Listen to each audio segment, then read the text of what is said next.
Here's Obi. I'm Scott. Today's Kelly's with us. We're on the Mississippi River. Pool 9. We're actually today basically just across the river.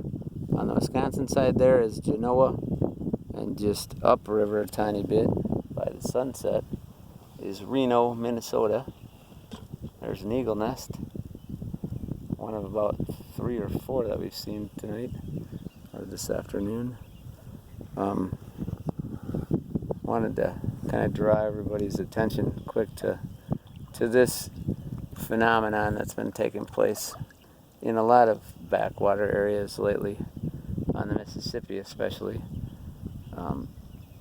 If you can see here in the camera the dead maples on the islands, and there's a row of them here, but then behind them you can see the green that's actually live maples. So these dead maples are as a result of high water for too long.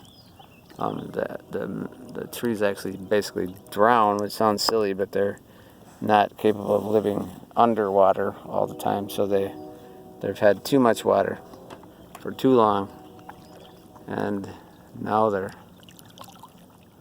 drowning. So these died, most of them, last year and the year before, because we had high water for so long on the Mississippi. Obviously the green behind it shows that nature's resilient. It will eventually come back. These are gone, so the habitat's also gone, the nesting sites for songbirds.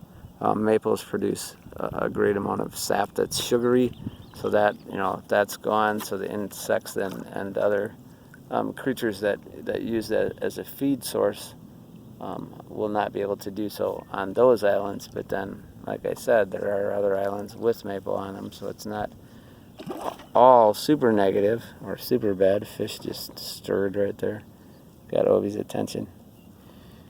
It does, however, I think show that, like I said a minute ago, nature's resilient and can come back, much like in the end I hope that humanity can also realize what it needs to do and come back from our current issues, be it the pandemic or the current problems in the United States because of George Floyd's murder at the hands of law enforcement personnel.